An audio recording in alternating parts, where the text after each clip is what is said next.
Great, thank you all.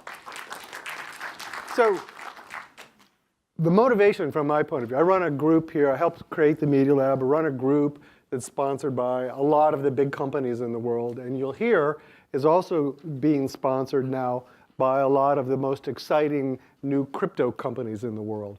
So it's a nexus for thinking and building the future. For instance, we're concerned with digital identity, privacy. I helped do a lot of the spade work that turned into the privacy law in the EU. I worked with senior management in the state of China to be able to think about what they're doing with data, and so on and so forth. What I see is that there's a lot of excitement about things like, blockchain and AI and IoT, and the robots are going to take our jobs, and we're all going to turn into slime from nano whatever. But those are all little issues, actually. The big issue is that everything in our world is becoming digital and controlled in digital ways. And as a consequence, things are becoming more efficient and faster, and our social institutions can't keep up. We can't keep up. What that means is that we get increasing stress with each new technology, with each new wave of things being deployed. It feels less and less comfortable. We get more inequality. We get more tension. We have to do something about this. It's not about blockchain. It's not about AI. It's not about IoT. It's about how all these things fit together into a human fabric. And to be able to invent the future, which is what we do here, we look at technology and society together, you need to have a vision. I call that the human strategy. What are we going to do? How do we want to live? And to figure that out, you have to know something about the technology and what's possible. You have to know something about the financial parts and what we can pay for and actually build. You have to know something about the politics and what people are willing to go for and do. It's like building a business, but this is the human business, the human strategy. And that's what I hope that this discussion today will get us to. How are we, what is our positive vision for the future? If you think about it, most of the discussions you hear are either about, we're going to make a lot of money and take over the world, right? Which is okay, that's sort of fun. Or the robots are going to kill us and take all of our jobs.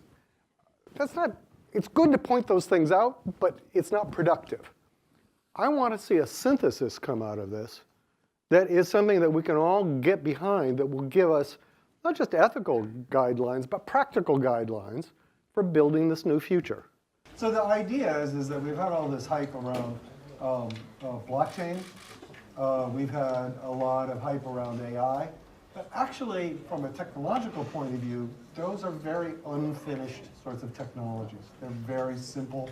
They're new. I shouldn't say simple, but they're not what we could really do. So for instance, the sorts of things that Yaniv does are very different than normal AI. The sort of thing that Guy does is based on some stuff that Stuart did for his thesis, which is beginning to reach maturity now, where it can be a practical way of dealing with data with never decrypting it, which in this world is immensely important. And so we're at a point where actually things that we think won't work, things that we think are impossible, are now possible. You can encrypt data and still compute on it. You can share data safely. Those are so ingrained into our thinking that those are impossible that it really changes the discussion to realize that they're not. What else is out there? Well, there's probably lots of things out there that will change the discussion. The group here talked in the morning, a little earlier, about a different way to think about economics and value that can account for this strange phenomena of these distributed things that are not backed by assets having billions of dollars worth of value. What's going on there? Well, we need an economics that is not about rational individuals, but about the social fabric and the value of the social fabric. So that'll just leave you with some things to sort of chew on. And I think that's going to be the focus of what we're doing is how to think about taking the impossible, making it possible in the service of a better society. So that's your charter. Now, the format that we have is unusual. It's something that comes from Davos. So I've gone to Davos now every year for, I think, 12 years. And the thing that's really unique is that the people in the audience are just as important and have just as good ideas as the people that are speaking. And that means having the person up here broadcasting to you is stupid, because most of the intelligence is out in the chairs. So what we're going to do here is a little different than normal. We're going to have 4 5-minute talks, which are referred to as fire starters. It's to get you thinking. It's to present a different view. And we've tried to select people who are going to stir you up, okay? And then we're all going to get out of our chairs, get the blood going, go out there, drink some more coffee, and talk to the speakers, talk to each other. Some of the people will take notes.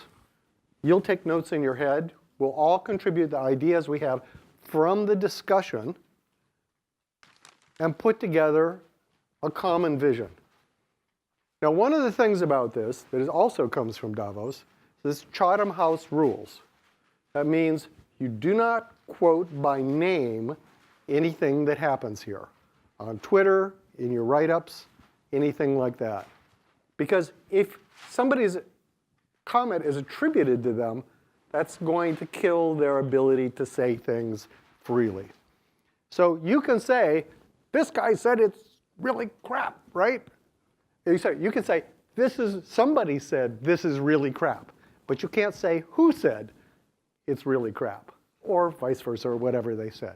Got it? Chatham House rules. And it's about the discussions among you, not just the people up here. Right? Okay. So with that, why don't we, now we have a beautiful identity card here. So why don't we, hey!